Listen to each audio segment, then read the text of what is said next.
In one of the biggest moves in this crazy NBA trade deadline, the San Antonio Spurs brought in De'Aaron Fox to pair next to Victor Wembanyama for years to come. It's a great time to be a Spurs fan. They had some low years post Kawhi Leonard, but now they are rising again and can possibly be a sneak-in playoff team this year. The Wemby era is starting. Get ready for it. The Spurs finally found that point guard for the future. It was speculation on maybe Trae Young will be that guy, and that was a move I really actually wanted to see. It's kind of just that passing there. Chris Paul is probably the best passer to play with Victor, but Trae Young would have just eclipsed that. But getting a De'Aaron Fox type of player, a score first type of dude who can also pass, will prove to be the best decision for the team going forward. And in the biggest surprise, they just keep their rookie Stephon Castle, and they don't really have to give up much picks. They didn't really give up much of anything crazy to secure Fox. It's kind of crazy how a 3-team deal just came along and just made all of this possible. Pairing an all-time great play finisher in Wembanyama with a great shot creator is just going to be a recipe for greatness. And honestly, I just can't wait to see this pair in the playoffs. I can't wait to see Wemby in the playoffs.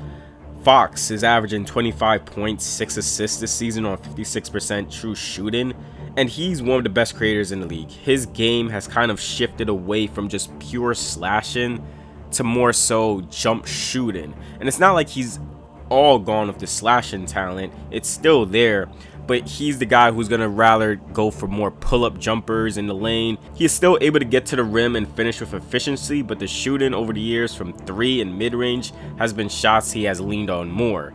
His frequency in attacking the rim has increased this season slightly to a 23% frequency from 19% frequency in the 23-24 season. He is shooting 69% at the rim. He's always been a guy who's just high-level finisher when he gets to the rim. He's going to be efficient there. He gets to the free throw line around 5 times a game. It's pretty average for a slashing guard like him, but he's always been efficient in his rim scoring. He's more so of a finesse type finisher rather than just pure contact, foul baiting. He utilizes a lot of change of directions, high and low pickups to slide by the defense's scoring side. A lot of that finesse finishing is kind of just going away from the contact. He can initiate contact when he's one-on-one against his defender, like bumps and stuff like that, but he's not going to go up off of 2 feet and just challenge a big like that. That's not his type of game.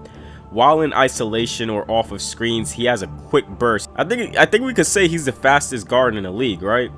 He has quick bursts getting inside. The Spurs needed a guy like him, a shot creator and scorer off the pick and roll, and those are things Fox provides while also adding in some slashing. When operating in pick and rolls, he's very patient, has the ability to snake screens, get the defense in jail, utilizes bumps and attacks open space with floaters or mid-range shots. The mid-range is his biggest area of attack nowadays. He shoots 48% in the mid-range according to Clearing the Glass, and oftentimes his drives are leading to mid-range shots where he can stop on a dime of space and get off a mid-range jumper or that floater. Whether in open court, half court, Fox is a threat to push the pace, so he's going to continue to help the Spurs in that area, in that transition attack. He's a speedy guard who can burn backpedaling defenses on his way to the hoop. And just imagine Wemby running with him on those transition breaks. Defense is trying to figure out, who do I really want to key in on? Fox, Wemby? His 3-point shooting efficiency has regressed from last season where he shot 36% from deep. Last season was probably his best 3-point shooting season in terms of like pull-ups, in terms of just like shot creation off the dribble and also off the catch too. This season, he's down to 32% on 6 attempts. He's always kind of just been a shaky 3-point shooter. I think the biggest level he might get in his career is probably 38% or maybe that 36%. But he's just never been that consistent high-level 3-point shooter in his career. He takes an equal diet of pull-ups and off-the-catch threes, but he has been rather inconsistent this season from both. The creation is there to get to those threes, but he just doesn't knock these down at a high level. This will give problems as teams will just let him have those threes to take away the drives inside. you'll probably see teams just, sag off of him or go under screens and kind of just force him to make those 3-point shots. Playing next to Wemby will give multiple elements to dive into that should help Fox as well. Teams will be concerned with the Fox drive, that teams may send additional help on him, which can set up lob or dump off passes to Wemby. And he's also Fox is the drive-in kicker type of playmaker. He's not really a manipulation base or pass first, let me set the table of the offense. So a lot of his assists are coming off his creation, getting into the teeth of the defense and kicking the ball out. The pick and pop game will be an element the Fox and Wemby pairing can dive into. Wemby setting the screen, Fox driving, and if that big doesn't help off of Wemby, a drive inside is open, or if the big does help, the pop is open.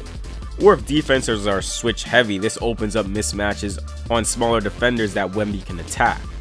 The gravity of the two-man game of Wemby and Fox will be valuable. It should create opportunities for the shooters on the team. Fox isn't a high-level passer as Chris Paul, but he is capable of making those reads to find shooters. Wemby almost always draw double teams too when he's getting close to the basket, so seeing Fox play off of that, potentially getting open threes or closeout drives to the rim can be beneficial.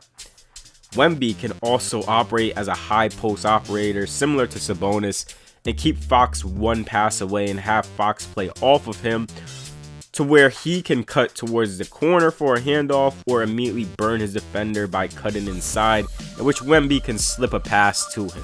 This is a home run move and the Spurs still have pieces to flip, which is the craziest thing out of this entire trade.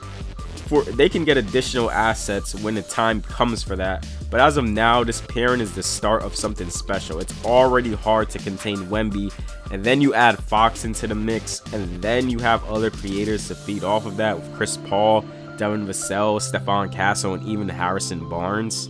That's a good start for this Wemby era. That'll wrap up this video. If you enjoyed the video, give it a like and subscribe to the channel for more NBA breakdowns like these. And for all that being said, I'll see you all in the next video.